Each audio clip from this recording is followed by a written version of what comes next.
you switch off your mobiles, put them on silent or switch them off completely. And let's pray together. Say this with me. Say, Heavenly Father, I thank you for your word. I thank you, Lord, that you're going to speak to me, minister to me, transform me. Let the revelation of your word come into my heart and transform me and change me and heal me. I'm ready to receive, and I will never, never be the same again. I believe this is the word of God, and it will not change for anyone. It will not change for any circumstance, but it will change me as I open my heart to this word of God. I thank you, Lord, in Jesus' mighty name. Amen. Go to the book of Hebrews chapter 12. I am going to be continuing to talk with you people, brothers and sisters, about divine healing. How many of you have heard the other messages that I have been doing about divine healing in the past 3 weeks or so? How many of you have not heard any of the messages about healing? How many of you have not heard any of the healing messages? I do want to encourage you. There are going to be, there are 4 of them already on YouTube, and I encourage you to go to listen to them. There's another series on YouTube from our healing services. And let me begin to start.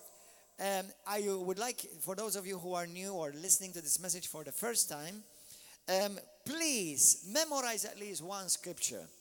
John chapter 10 verse 10. Everybody say it with me. John chapter 10 verse 10. Where the Bible says, Jesus is saying these words. The thief cometh not but to kill, to steal, and to destroy. Why does the devil come?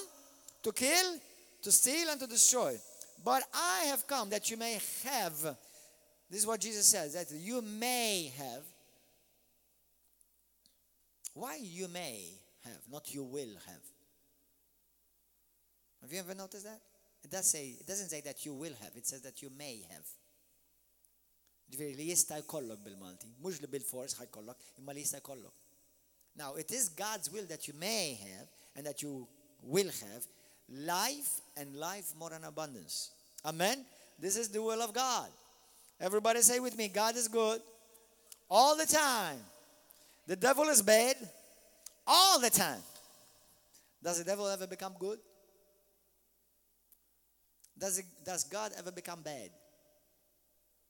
He is consistent. So God is always good. Just light always is light. Light can never become darkness. Goodness can never become badness. Amen. So God is good. Please establish that in your heart. Because for the past few days, for the past few lessons that I've been talking with you, is really to get that ingrained in your spirit. Because brothers and sisters, you cannot approach God about Him doing something for you unless you know what He has promised you.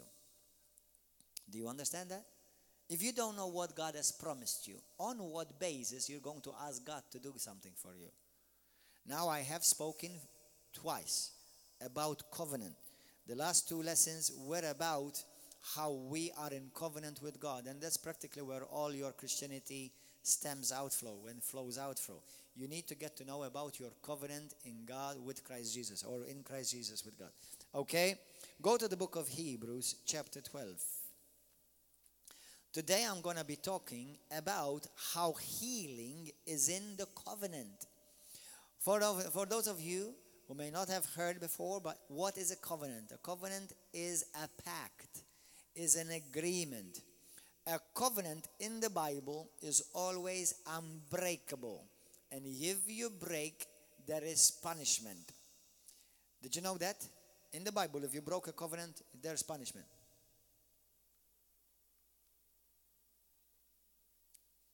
Do you know why Jesus Christ was punished for our sins?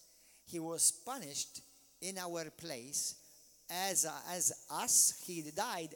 He didn't just die for you, Jesus. He didn't just bear the punishment for you. He bore the punishment as you, in your stead. He took your sins in your stead.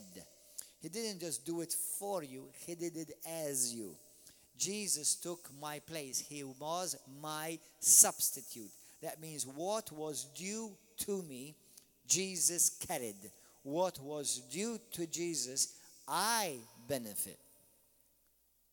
Do you understand? When God on the cross, Jesus Christ on the cross, the Bible says he imputed sickness, disease, and he punished his own son. From eternity's perspective, that what was due to you. It was like he was doing it as you. And when God gave all the inheritances of heaven to Jesus Christ as his son, okay, he was doing that as you. So now that's why we have the inheritance, because he sees us in Christ. Did you know that? He sees us in Christ. God, Father, sees us in Christ. Jesus Christ sees us in himself. Now go to Hebrews chapter 12 for the third time. Hallelujah. Hebrews chapter 12, verse 1. Therefore we also, since we are surrounded by so great a cloud of witnesses. Does anyone know what cloud of witnesses he is talking about? It's not the clouds around us. It's talking about Hebrews chapter 11. Who are all the men and the women of God who pleased God by faith and claimed God's promises by faith. And they stayed in faith and continued to believe God, not believe in God, believe God. Many believe in God, but few believe God. There's a big difference. I believe in the devil. How many of you believe in the devil? Come on, everybody. You don't believe in the devil, brother? But do you believe the devil? You see, there's a difference, you see? Exactly. I believe in the devil as much as I believe in God, actually. If you believe 100% in light, you cannot believe 50% in darkness. But I believe 100% God, but I don't believe 1% the devil says. Why? Because everything the devil says is a lie. Okay? And even if there has some truth in it, just like when Jesus Christ was tempted by the devil, he was quoting some truth to him. He was quoting Psalm 91, but out of context, so it becomes a lie. Okay? So, hallelujah. So, yes, I believe God. It's not I just believe in God. Many Christians say, oh, I believe in God. Why am I not healed? It's not enough to believe in God. Even demons believe in God. You have to believe God. And it's not that people who believe in God that please God. It's people who believe God that please God. That's what we're going to read it in a moment. Isaiah 53 says. It doesn't say who has believed in God. It says who has believed God. There's a huge, big difference. Huge difference. Actually, believing in God, you will still go to hell. Believing in God is what gives you access to heaven. And I'm not talking about God, I'm talking about Jesus Christ now. Because you must believe Jesus Christ to be saved. That's why I talked to you about earlier about baptism. You see, if you say I believe in Jesus Christ, that's nothing. The majority of this land believe in Jesus Christ. People who are passing perverse and diabolical laws, they think they believe in Jesus Christ too. But go and ask them how many of them believe what Jesus said. That laws that are passing is murder, it's perversion, it's an abomination. Do you understand? Hallelujah. Keep your eyes on Jesus. He may be appearing and splitting the skies very soon. Amen? So, let us lay aside every weight. Hebrews chapter 12 verse 1 I'm reading. And every sin and the sin which so easily ensnares us. And let us run with endurance the race that is set before us. Let us lay aside every weight.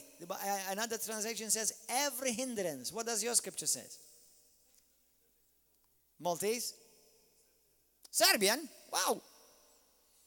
Let us lay aside every weight or every hindrance.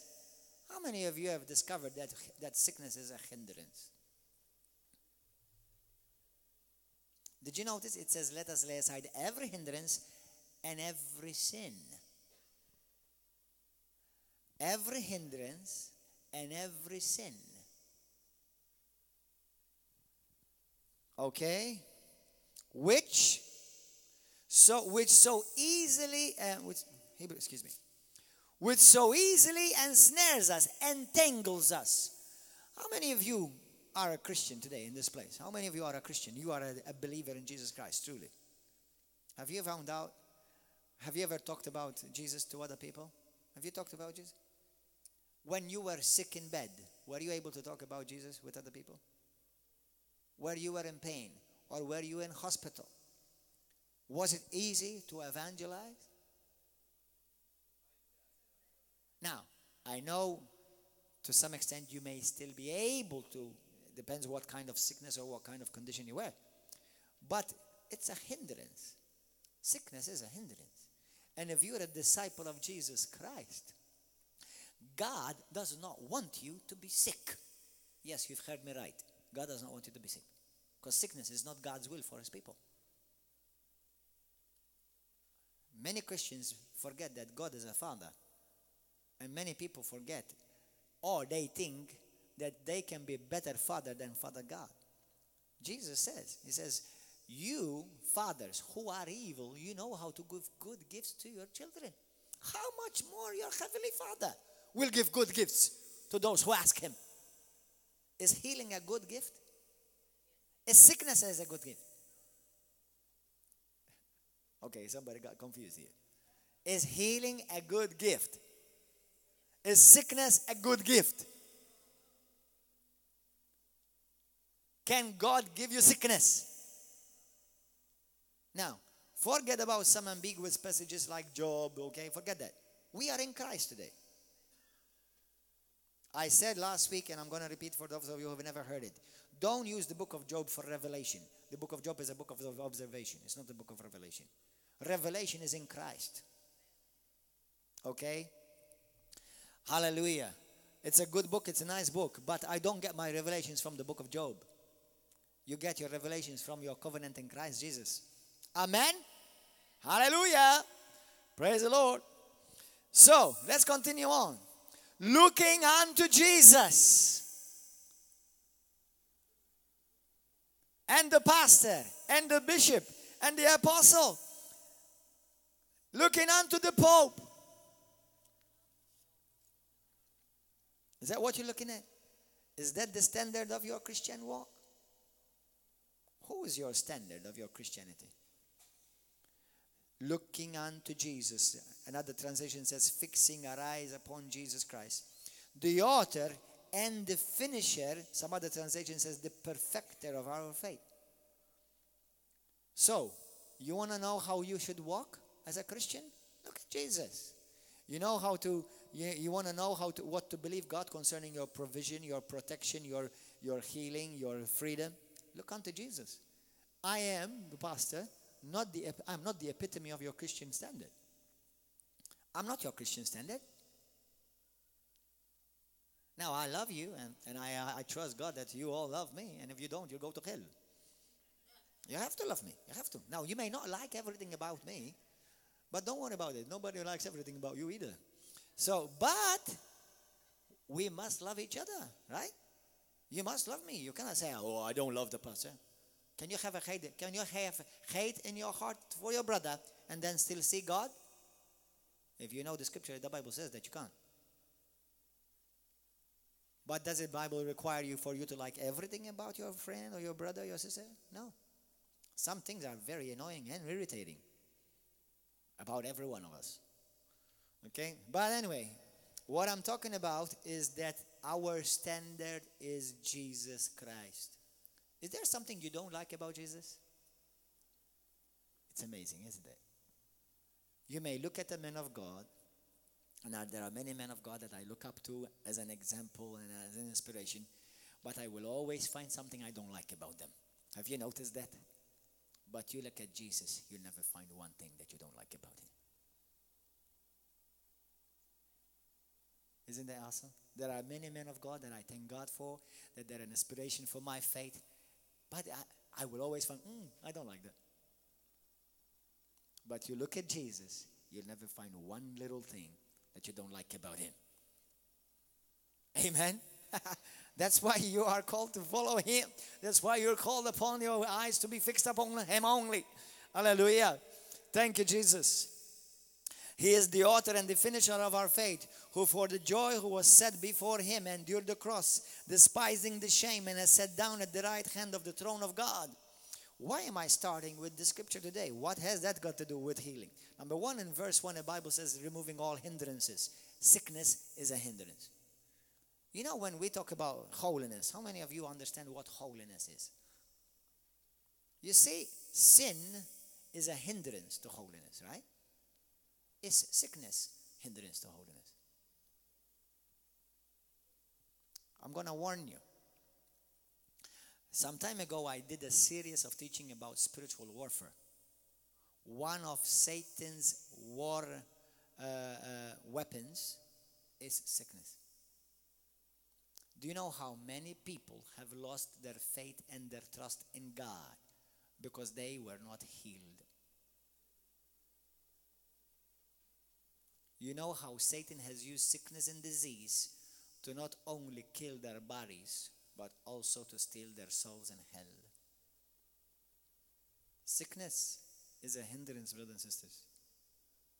And you and I, as children of God, as children of a good God, as children of an infinitely everlasting, unchangeable, good, loving Father, sickness should never be the norm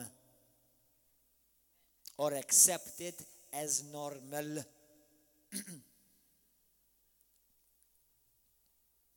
Amen. That's why we must look at Jesus. You know why as well? Because many people, like this week, somebody called me. Apparently they saw something on TV they didn't like from what I said, which I'm not surprised, because a lot of the things that I say will offend religious minds. Like Jesus. Are we not supposed to imitate Jesus? Are you offending anyone in your life? Are you offending anyone in your life? Let me tell you something. If you're pleasing everyone in your life, you are better than Jesus.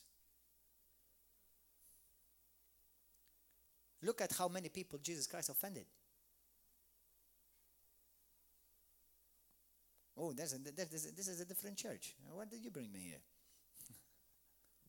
Did Jesus offend people? Tell me. And whom did he offend? Religious people. And some of his congregation came to him. Jesus, listen, why don't you be nicer and softer? We can win more people if you talk a bit differently. You don't have to be so harsh. Do you know what Jesus says? Why don't you leave too? He wasn't good at taking, what do you call it? Advices. You see, because when you are challenging a mind of a religious man, you're exposing his heart. And when a person receives the word of God, even if it cuts him through into many pieces, if his heart is right, he will say, Lord, you're right. I yield. You are Lord. And I will submit. It's not what I think. It's what you said. Why do you think Mary was called blessed? Because she said, let it be done according to your word.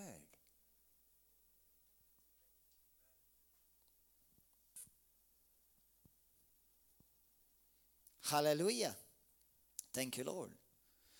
Okay, so go to the book of Luke 5. You know, many people tell me, like for example, this lady that called me this week. She said to me, you know, I've been watching your program for a long time.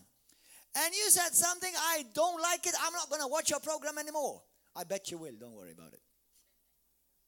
She will still continue to watch the program. People who don't watch the program don't come and tell you. They just don't watch it.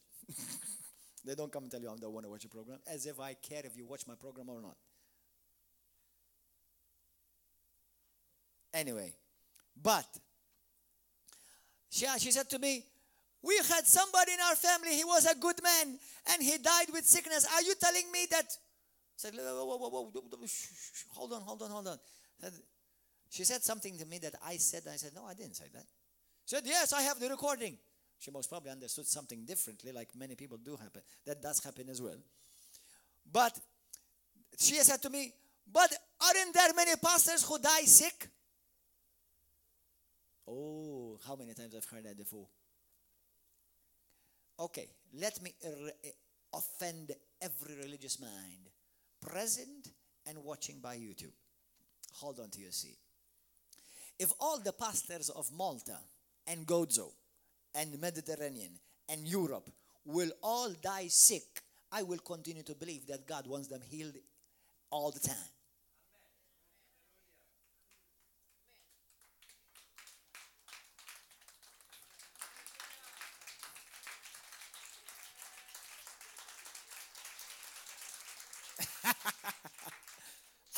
Hello, hello, hello, hello, hello. Why? Because the word of God does not change with your experience or with what I think or with how circumstances look like. Let us put it a bit different. What about the majority of Malta will die and go to hell when they could have been saved by the same gospel? What would you do?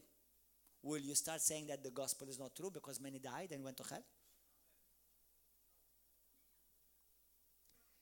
If the bishops, the popes, priests, pastors die and go to hell, I will still continue to preach that Jesus Christ wanted them to be saved.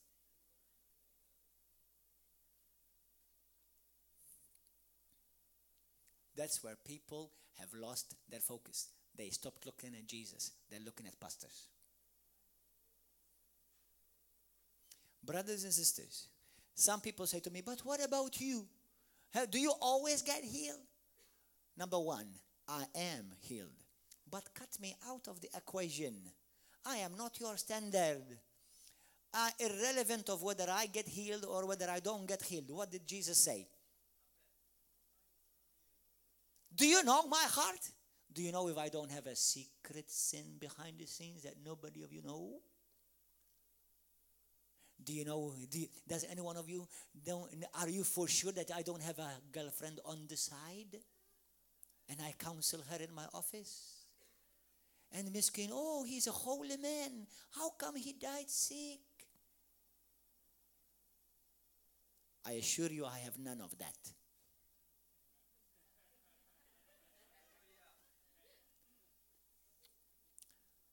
Listen, Deuteronomy 29, verse 29. The things that are revealed, God has made men to know them. But the things that are not revealed, God has not meant for men to know them. Why don't you preach what is revealed instead of trying to find out why and what not? Preach what is revealed. You know what's revealed? Jesus Christ wants you saved. Jesus Christ wants you healed. Jesus Christ wants you filled. Jesus Christ wants you fulfilled in Him and accomplishing His plan and His will upon this earth. That's what I preach. No, I don't believe God wants you poor either. I believe God wants you rich. It doesn't mean that you can, so that you can have about 10 Rolls Royces lying there in the garage, but so that you can be blessed, all your needs are supplied, and that you can be a blessing for the kingdom. Not a liability, but you can be an asset. Amen. The gospel, the truths of the word of God changes for nobody. That's why, are you preaching the word? Are you focusing upon the word?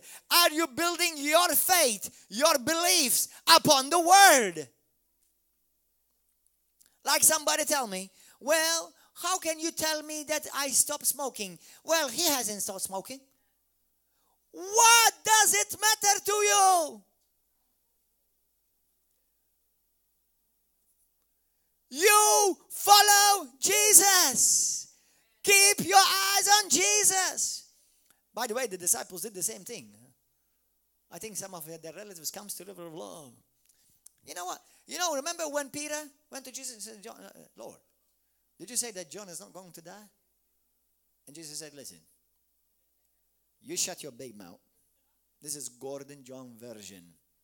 You shut your mouth. You do what I told you to do. And the rest you leave it in my hand. And none of your business. Whether I want John to live until I die, whether I want John to live in a big house or a small house or have a nice car or have an ugly car, that is up to me. You, none of your business. What have I told you to do? You take care of that. For that you're going to answer me. Not for what I told John or what I told Mary or what I told Peter. You take care of your job. What have I told you to do? You obey me. Because when you die, you're going to come before me, not John or Peter. Do you know why people stop coming to church? Do you know why people get offended? Do you know why people say, well, I don't want to go there because there's a bunch of hypocrites. I've been 23 years in the Lord, never looked back. And I've seen hypocrites by a dime a dozen. I've seen thieves a dime a dozen. I've seen liars a dime a dozen. I've seen Judas. I've seen Jezebels. I've seen it all. You know what? It never affected me one iota concerning my walk with Christ. Not one bit. Not one bit. The church is filled with that. The church has Judas. The church has Peters. The church has Jezebel. The church has Absaloms. The church has all of that. Why? It's not for me. You know. It's nice for me. I'd rather have, a place where I have people coming to hear the word of God. And my job is the delivery. I'm the delivery boy. I'm the delivery boy.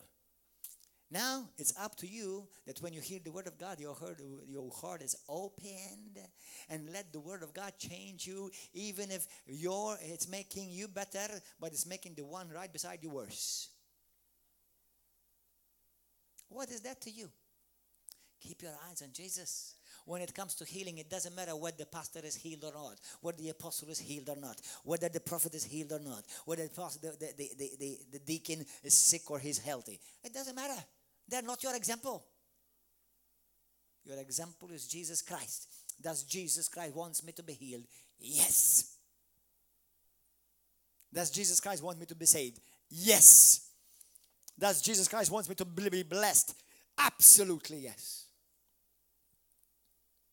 Amen? So brothers and sisters, stop looking at these things because they do not help your faith in God. I tell many people very often when I lead somebody to Christ, one of the things that I tell them first, and you can use this also yourselves.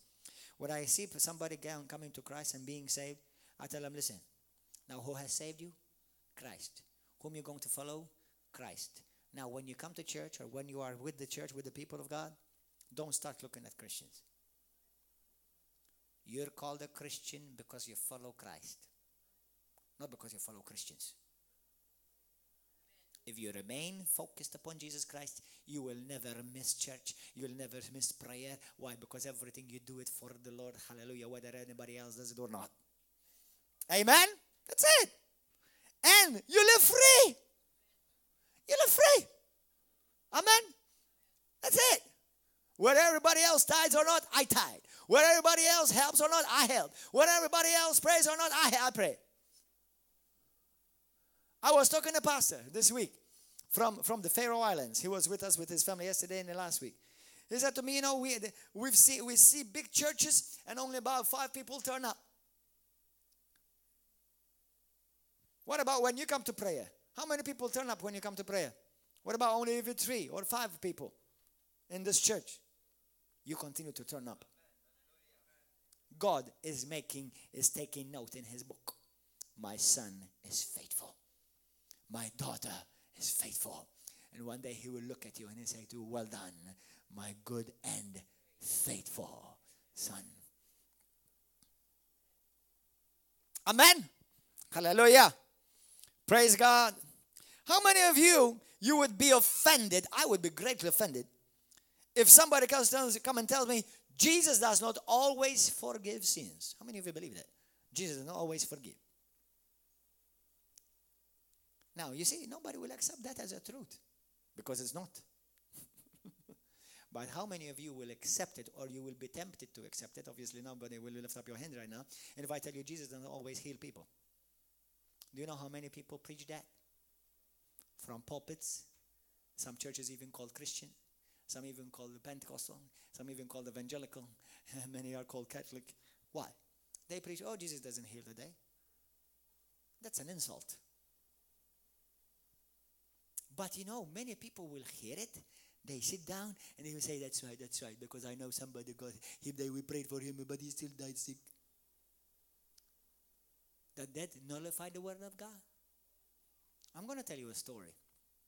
You see, our job, brother and sister, listen to me carefully, is to pray and believe.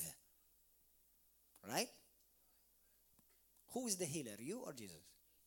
Okay. Are you 100% sure that when you go and pray for healing on somebody, you believe God truly want them to be healed? Or do you question and say, Lord, what about this one? Do you want this guy to be healed? If you go in with that kind of question, don't even go and pray with them. You can't. Because the Bible says even those who must preach and pray, they must be in faith. The postman is corrupt. Don't do that. If you don't believe God, you see that this is not only for the receiver, but also for the giver. You cannot be a preacher of the gospel and doubt whether God wants everybody saved, or doubt whether God wants everybody healed. Now, the receiving end is a different issue. It's another issue. But as far as the sender, God wants you blessed, brother. God wants you healed, sister. God wants to set you free, sister. For sure. Without a doubt. But is it always received? No. Not from Pastor Gordon, it's not always received. From the throne of God. How many people turn God down? How many people doubt God? Look at the ministry of Jesus Christ. So,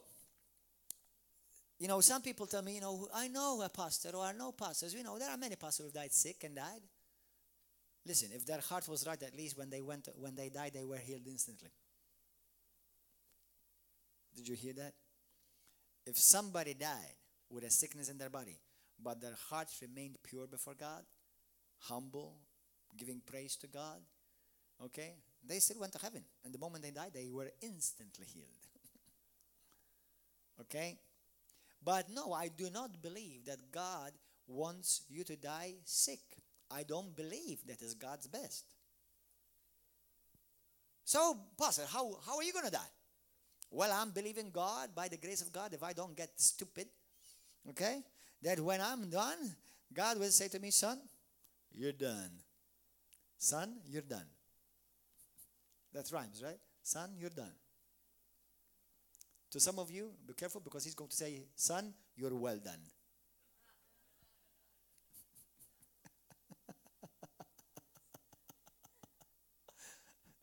Be careful, because if you live in sin, he may say that to you. Okay, but, so now, look at all the apostles. We read the book of the apostles, Acts of the Apostles. We read the scriptures. How many men and women of God died sick? Come on. How many of the women of God that we read about died sick? Sick. Not one. Go and read your Bible. I'm talking sick with disease. Not sick because they were stoned, and they were not stoned with drugs. They were stoned with real stone. Shh. Read the Bible.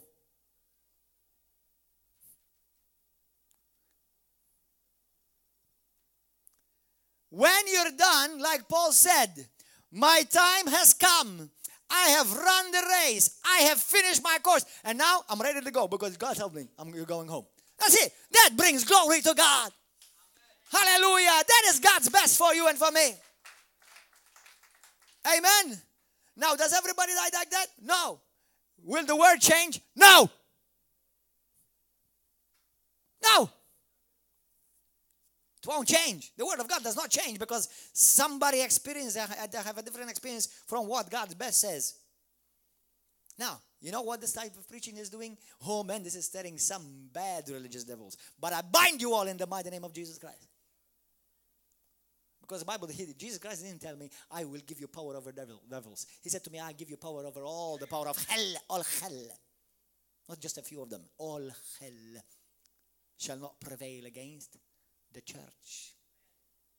Amen. Thank you, Jesus.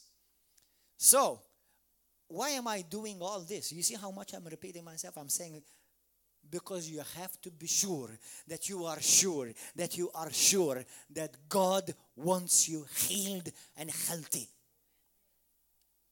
What about if I pray and I feel nothing? Still God wants you well. God, what He said has not changed. How many Christians I know, they're still meddling with sin when they know that God wants them to live holy.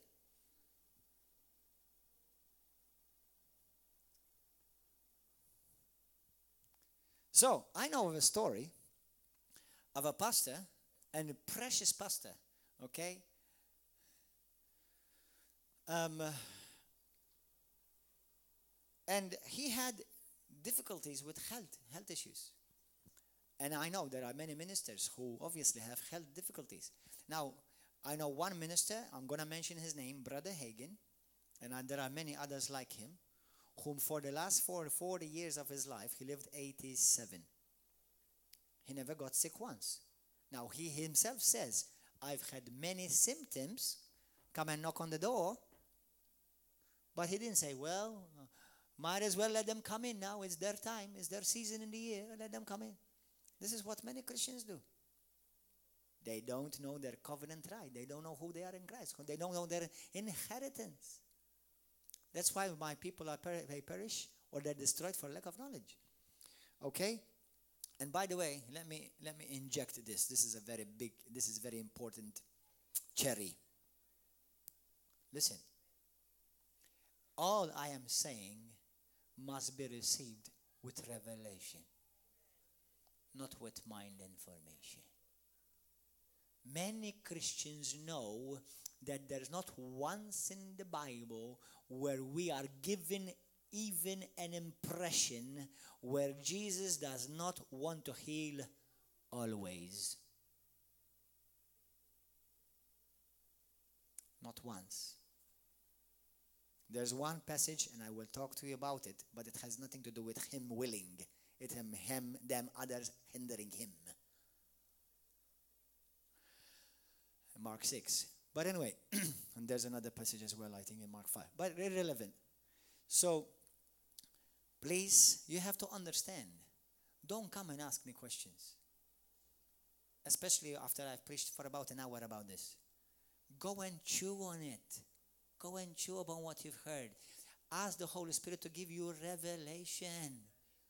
Because it's revelation that brings salvation, that brings transformation, that brings healing. Revelation. Amen?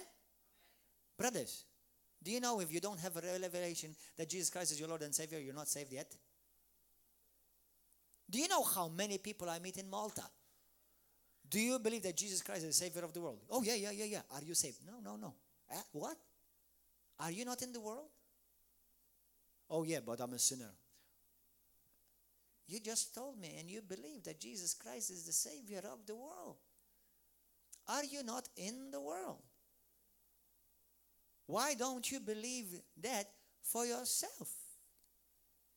Many people have had religious knowledge. That's all. Many people in the Christian church, they have left Rome, but Rome never left them. And Rome, I'm not talking about only Roman Catholicism. It could be the world, the Egypt, the system of the world, the thinking of the world. That's why do you think the Bible says your mind must be renewed? That means you have to have a new mind. Many people, listen, do you know what they do? Have you imagined that, you're ready to go to a nice ball or nice party, wedding, beautiful party, and you're all dressed up, you're all beautiful, smelling all nice, but all your hair is all, and then, you have, snot coming down your nose, and you went to eat and you have food all over your face, but on the body looks great, hallelujah. And let's pose for a picture, and you've got snot here, you've got long hair coming out of your ears, and, that's how many Christians look like. They've got a good body, but a sick head.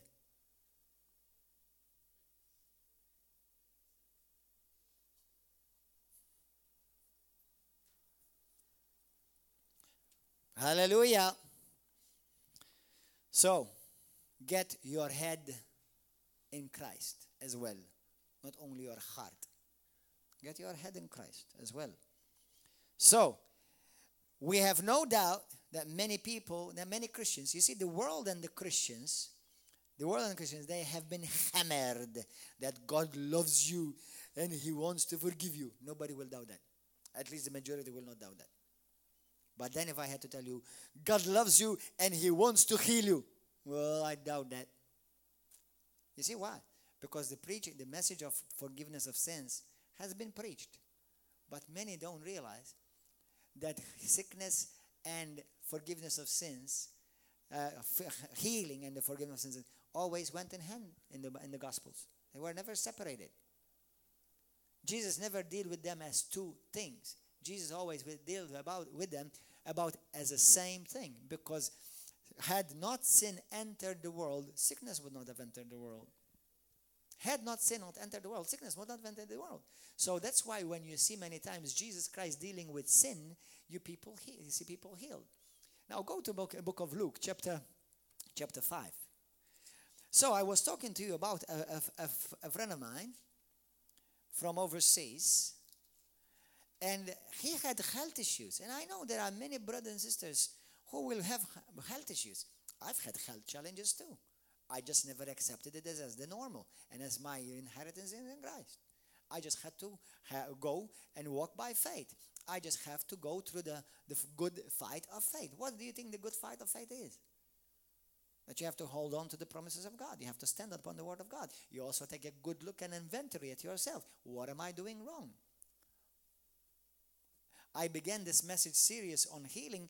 I began from the very first message I spoke with you about is that you cannot expect God to heal you when you're still having unforgiveness in your heart. Bible says God will not heal, not only will not heal you, He will not hear you. Proverbs 28, Matthew chapter 6. He will not hear your prayer if you hold grudge and unforgiveness in your heart. That's why when you are hurt, do yourself a great favor. Forgive and bless them. That's it. Amen? Hallelujah. Praise God. So, Luke chapter 5, verse 12. And it happened when he was in a certain city that behold, a man who was full of leprosy saw Jesus, and he fell on his face and implored him, saying, Lord, if you are willing, you can make me clean. Then so Jesus Christ made it very clear that He is willing to heal him. Then He put out His hand and touched him, and He said, I am willing, be cleansed. And immediately the leprosy left him. Now go to verse 17. Now it happened on a certain day, as He was teaching, that there were Pharisees, religious people, say religious people, and teachers of the law sitting by, who had come out of every town of Galilee, Judea, and Jerusalem. And the power of the Lord was present to heal them. Not heal one.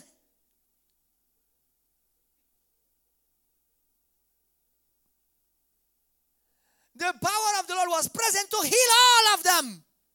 But as we're going to see, only one was healed. So it is not the Lord's fault. I know this makes Christians uncomfortable. But go and read your Bible and believe what you read. It is never God's fault. Because every time, listen, you see many people without realizing, actually they blame God all the time. Even they may not say, I blame you, God. But they blame God. When I say, Lord, why are you not healing me? I'm saying, God, why are you keeping me sick? I'm blaming Him. Now, I've said it before. I repeat it for those who have not heard me. Instead of saying, God, why? Be humble. Say, Lord, this is what your word says. I believe it with all of my heart. This, you cannot lie. This is the truth, irrelevant of my result of how I feel or what I think. This is the truth eternal. Now, Lord, show me. Where am I missing it? Now, people don't like that. because it puts responsibility upon them. They don't like it. We just want to hear God loves you. And don't worry if you don't get, if you don't receive your healing, don't worry. God, most probably God does not want to heal you yet because He wants to teach you a lesson. And most probably, God will say that. People will say that about God. You know why? Because they don't want to take responsibility. Because that God is now this message, listen to me. This message is not for the world.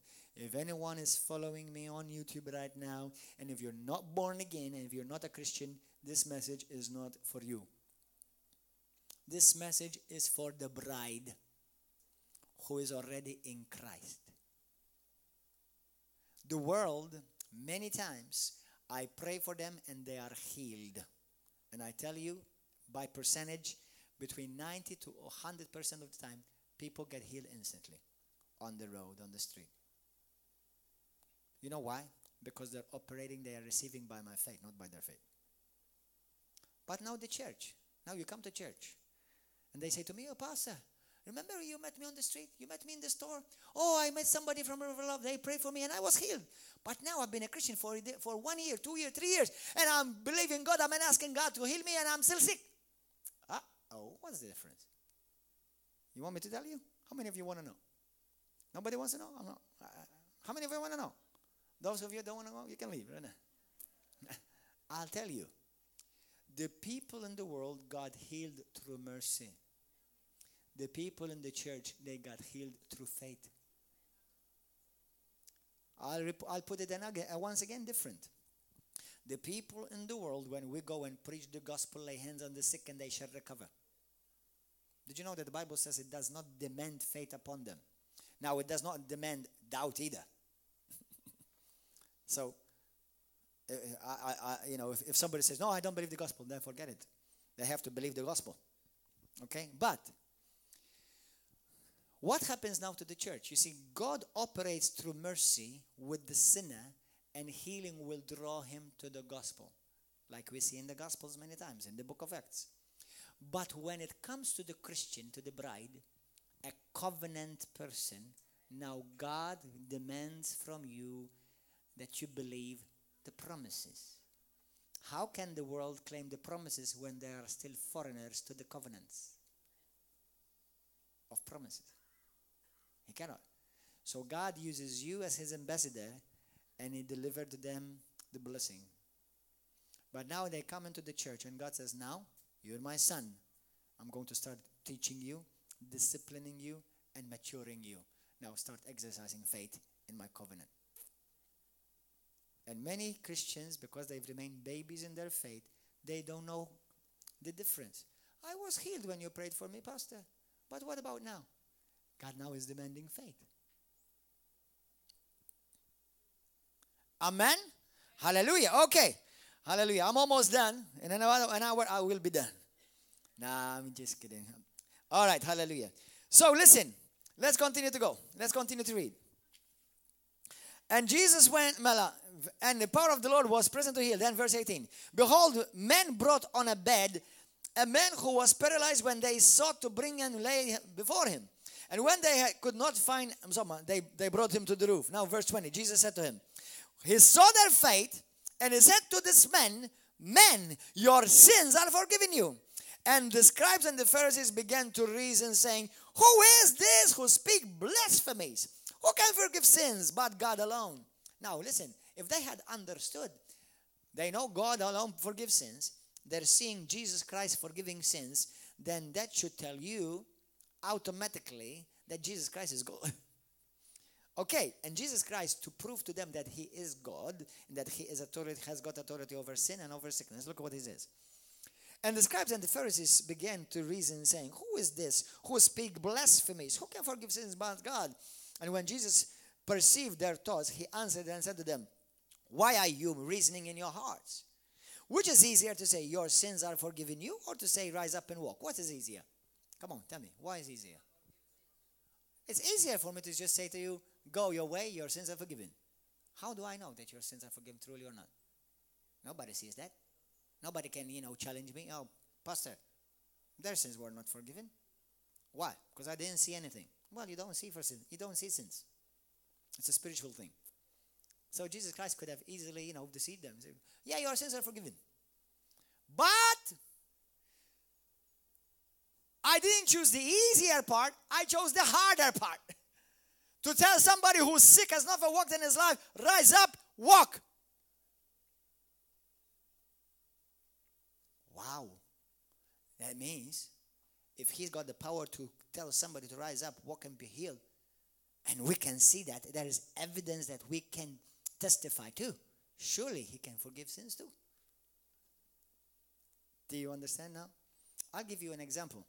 Sometimes when I used to have crusades in India, in Africa, sometimes I took a leap of faith, and I would tell people, we're going to pray for sickness first, for people to be healed.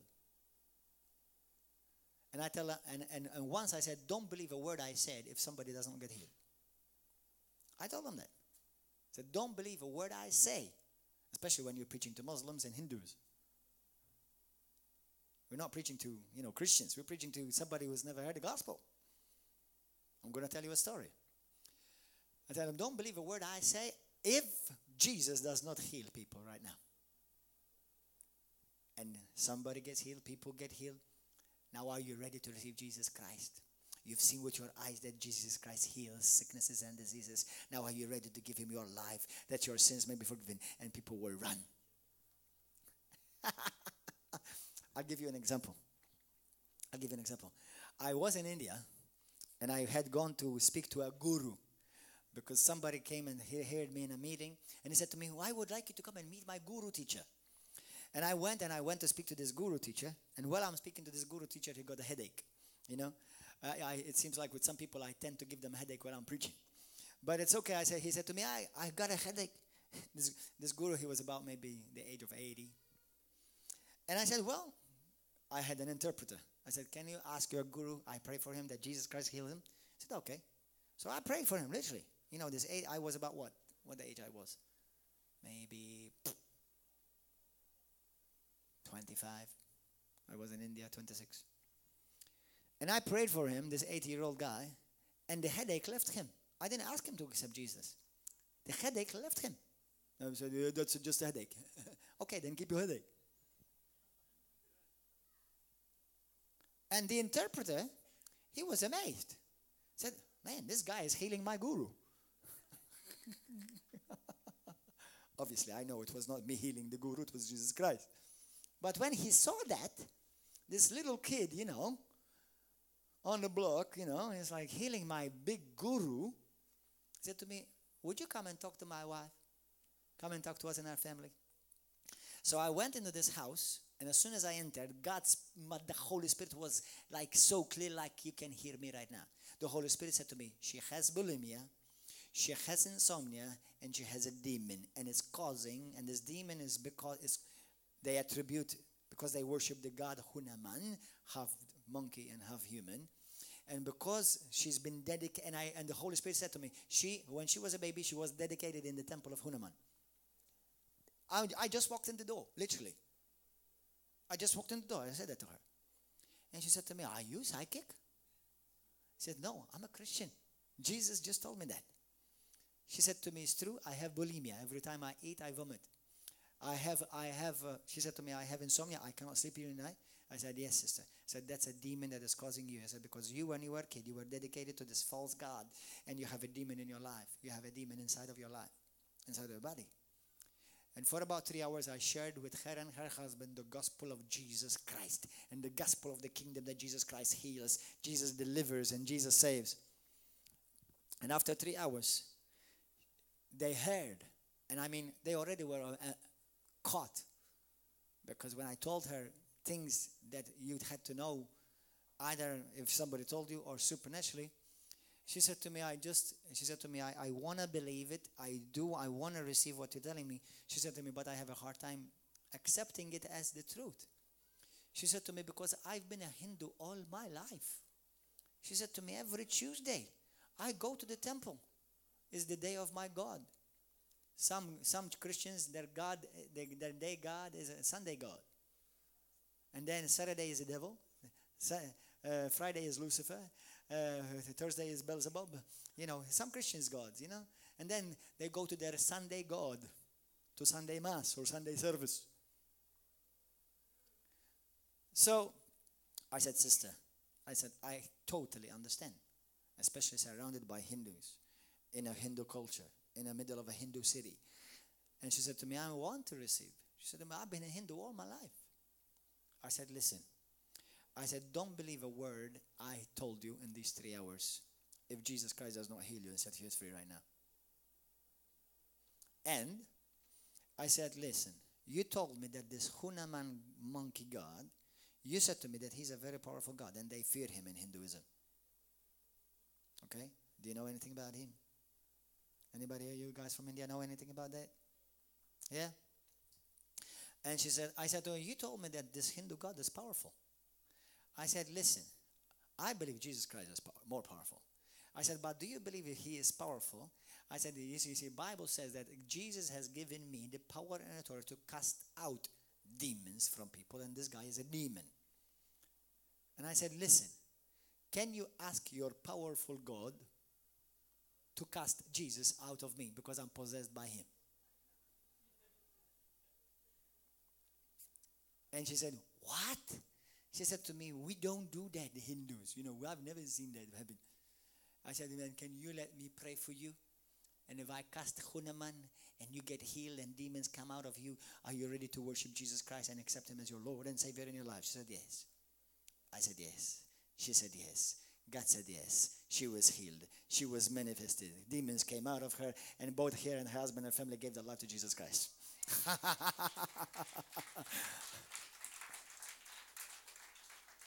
That is gospel preaching Jesus style. Yeah, that's exactly what Jesus did. Now, before I finish, I'm going to give you 3 scriptures that are in agreement. According to 2 Corinthians chapter 13, verse 1, the Bible says, let every matter be established upon 2 or 3 witnesses.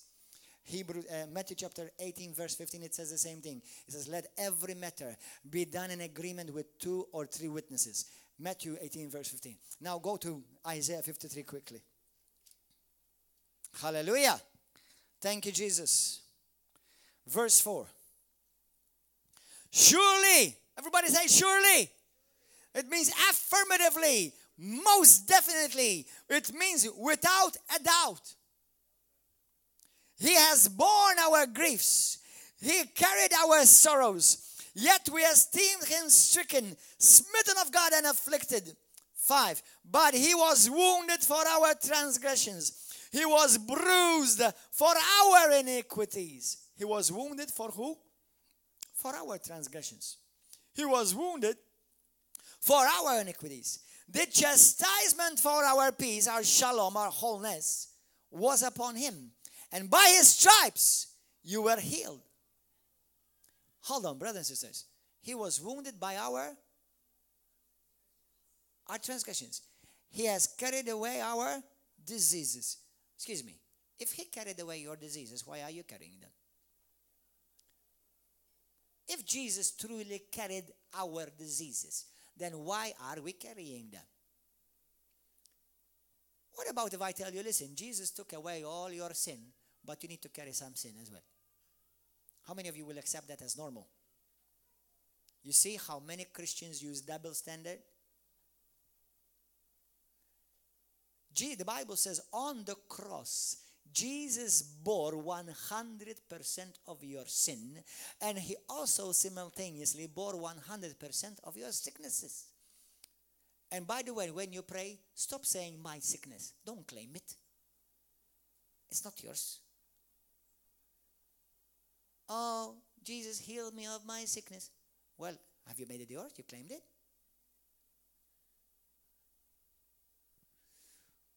Jesus bore all our sicknesses. Now the Bible, that word sickness, that word Rapha in Hebrew means to completely heal, to mend, and to cure. Now, go to Matthew 8. Do you know why am I saying these things? Because I hear many Christians, some even in pulpits, some even called in evangelical churches, some even in so-called Pentecostal churches, that they say that healing is not part of the atonement.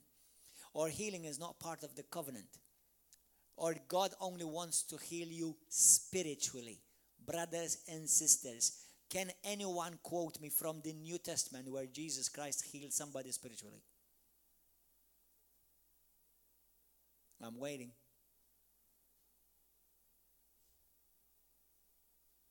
Nobody. There is no spiritual healing in the Bible, in the New Testament for sure. What there is physical healing and emotional healing. Spiritually, no Christian ever gets healed. Spiritually, we get born again, meaning he gives you a brand new spirit. Why do you think you're called born again? Why do you think he called you made new? Which part of you is new? I still have my same nose that I've had for 46 years. I know some of you thought I'm only 26. Hallelujah. But I have the same nose. I have the same ears. I have the same body. Everything is the same. But the spirit on the inside is not what my mama and daddy gave me. The spirit that I have on the inside has been born from above, came from heaven, from the throne room of God. So I wasn't spiritually healed. I was spiritually awakened. I was spiritually made new. But then, did you know, between 30 words, over 30 times, and about 60 passages in the New Testament talk about healing? In the New Testament alone, not even once is ever spiritual. It's always physical. Not once spiritual. It's always physical healing. Go and look all the word healing or healed or healings and see if it's always physical healing. And the reason I say that, because some time ago I heard some so-called teacher of the Bible who thinks he's very smart and said to them, Jesus Christ does not heal today, or he heals when he wants. Well, you go and preach then Jesus Christ saves who when he wants. And they'll call you a heretic right at the bat. Jesus Christ saves all the time. And actually, he has already saved everybody, but not everybody knows it. So many people will go to hell for lack of knowledge. Yes, he has provided salvation for everybody, but not everybody received it. But so likewise, he has provided healing for everybody, and not everybody receives it. Amen? Hallelujah. Matthew 8. Let's run. Verse 15. Now verse 14, when Jesus had come into Peter's house, he saw his wife's mother lying sick with a fever. For all those beloved brothers and sisters, friends, Roman Catholics, Peter was married. And he had a mother-in-law. And because of his mother-in-law, when he saw Jesus, he said, I better follow Jesus, otherwise she's going to send me out to hell. No, I'm joking. I'm adding that. I'm just joking. But yes, Peter, who many think that he was the first pope, and he was not, he was married. Just a side note, to straighten out some stinking thinking. Mela, and he touched her hand, and the fever left her. And she arose and served them. When Jesus heals you, the first thing that you do is go and serve him. 16. When evening had come, they brought to him many who were demon-possessed. And he cast out the spirits with a word and healed all who came to him. Everybody say came to him. That's a very important thing, to come to him, and who were sick. Some people say to me, if you believe in healing, then why don't you go to hospital and heal everybody? No, they have to come to the river of love. Well, they find time to go to the professor. They find time to go to the physiotherapist. They find time to go to the psychologist. Why they don't find time to come to God and hear the word of God?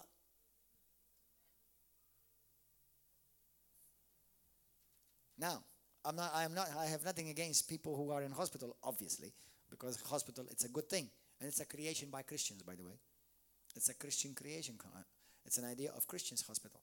But thank God for that. But what I'm saying is this, that healing, yes, is for everyone who come for it. Just like salvation is available for everyone who comes for it. Amen? Hallelujah. I'm almost done. Come on, brothers. And so, he many who were demon possessed, and he cast out the spirits with a word and healed all who were sick, that it might be fulfilled, which was spoken by Isaiah the prophet, saying, praise and worship him, come. He himself took our infirmities. What did he take? The infirmities that belonged to you and me, he took them. That means I don't longer need to keep them if he took them. He bore our sicknesses. If he took my sicknesses, I no longer need to keep them. Amen. And why was this done? It was a prophecy. It was a prophecy. It was a fulfillment of prophecy. It was a fulfillment of the covenant. It was a fulfillment of the atonement. Amen. Jesus Christ was not going to come just to forgive us sins, but Jesus Christ the Messiah was coming also to heal sicknesses. Hallelujah. 1 Peter chapter 2. We'll finish with this and we'll pray. Go there quickly. 1 Peter 2.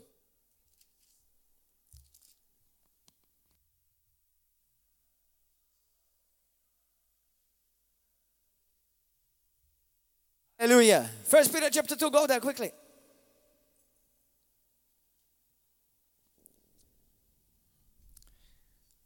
"24. I've heard once a person, he was a pastor." By the way, I'm going to say this very boldly. Not everyone who is a pastor should be a pastor. There are many people who are in the pulpits. They should be in the pews. And there are people whom God called in the pews. They should be in the pulpit. Just because somebody calls himself a pastor does not mean that he's called a pastor. And he said to me, 1 Peter 24, he said it's not spiritual, it's not healing, that's spiritual. And he thinks he knows the word. Do you know the word ainomia? Let me tell you exactly what is amai. Iomai is the word in Greek. Or the word in Matthew 18 is the word therapeu. Therapeu is the word that we get therapia from. Which means to cure, to make whole, to heal physically. Now look what it says. He himself bore our sins in his own. Where? Where did he bore our sins? Where? Have you ever noticed that? He didn't say that he bore our sins in his spirit.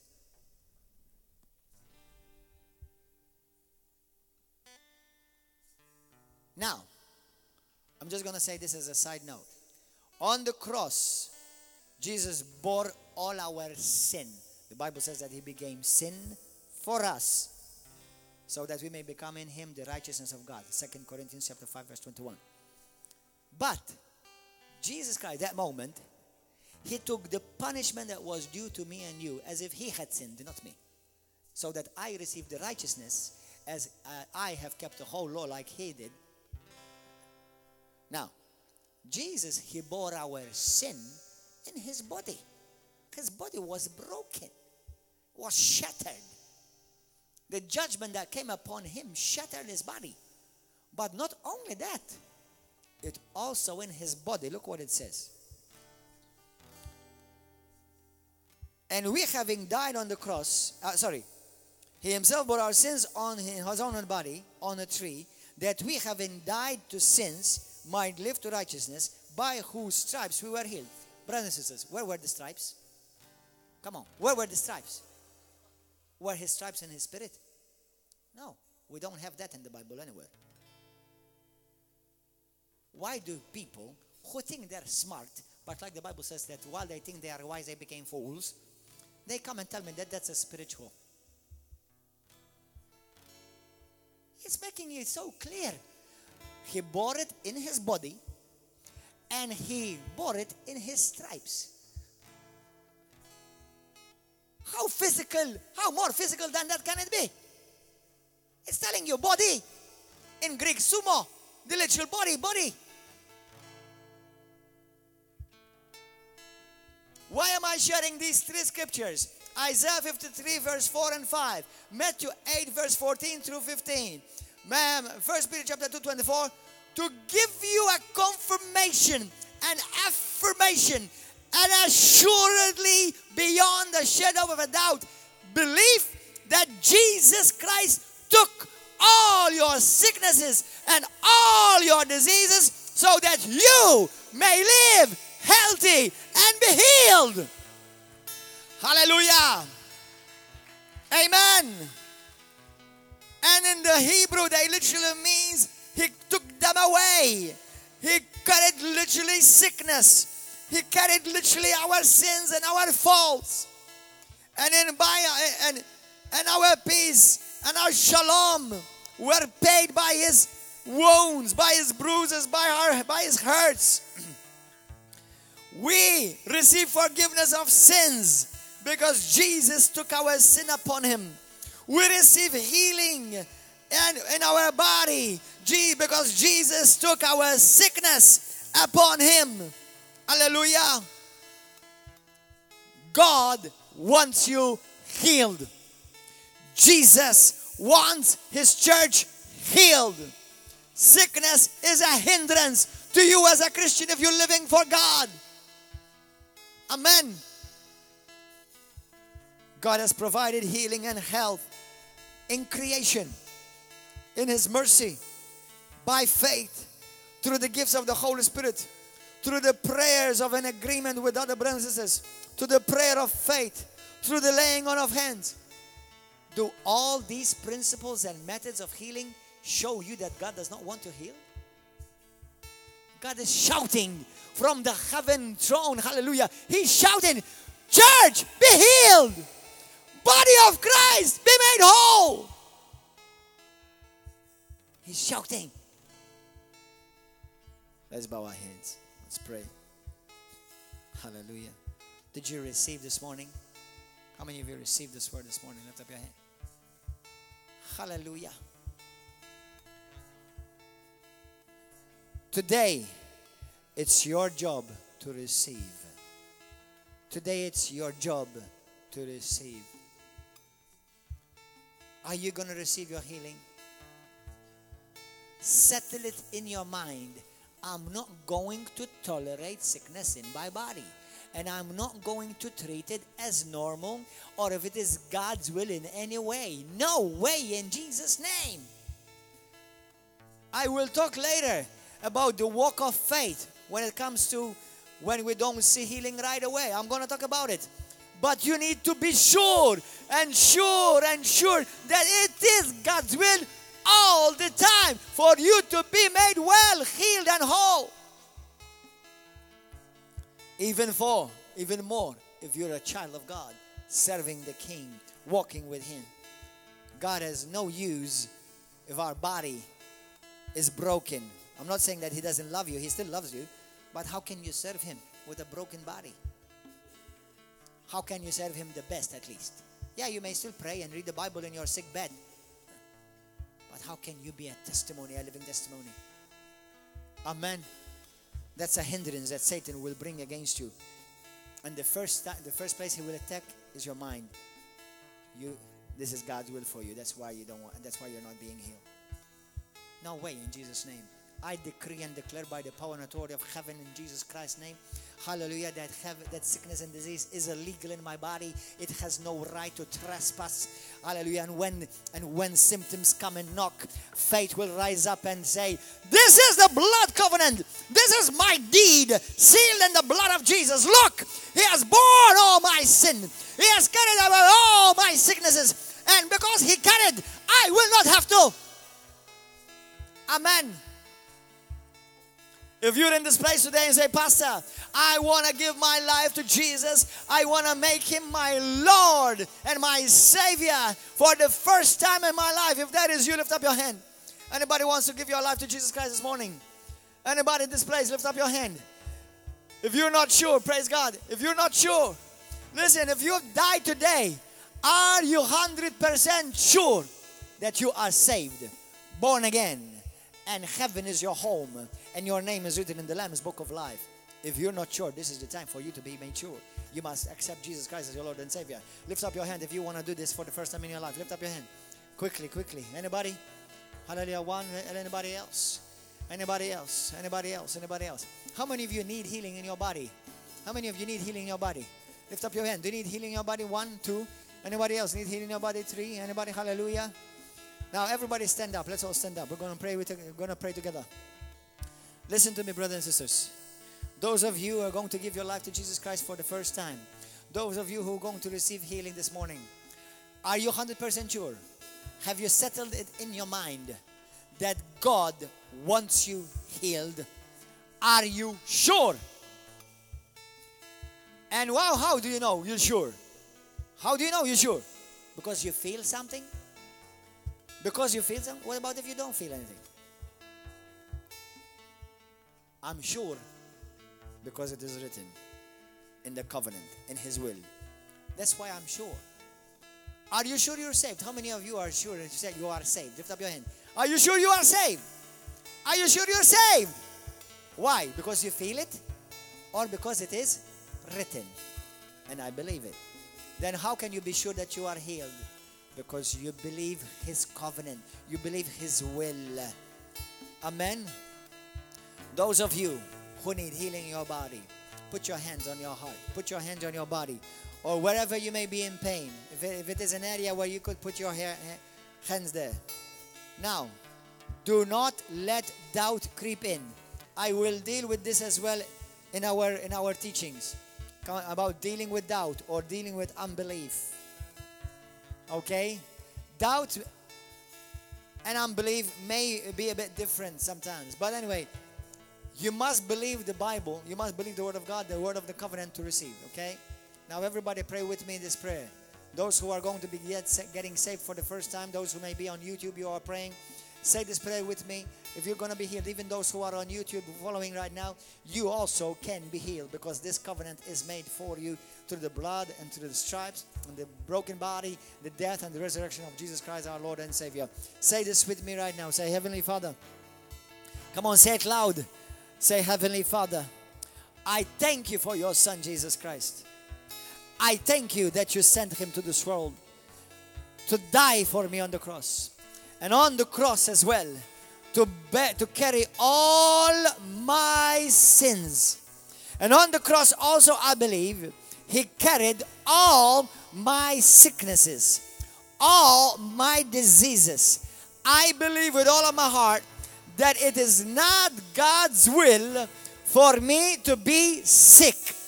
And Lord, right now, I give you my heart. If there's any area in my life I am not in line with your will, I repent right now. I bring my life into alignment with God's perfect revealed will for my life according to your word. I confess with my mouth, I believe with my heart that Jesus is the Son of the living God. He is the Lord of heaven and earth.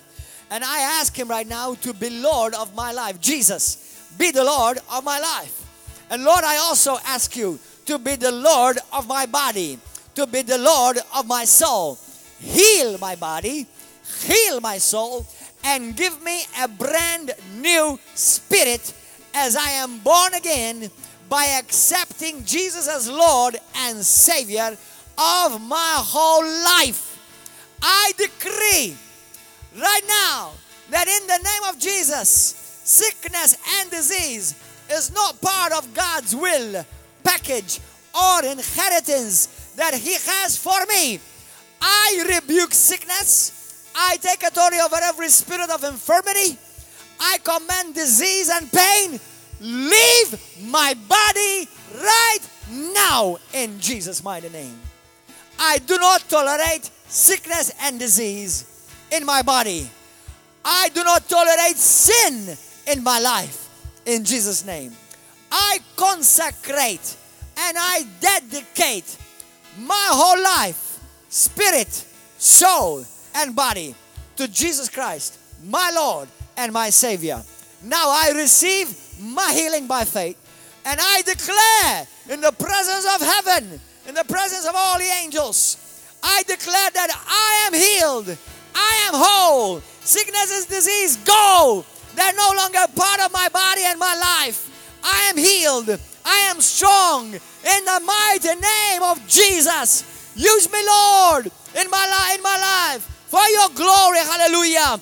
I thank you, Lord. I believe the gospel of the kingdom, that Jesus bore all my sin and carried away all my diseases and all my sicknesses.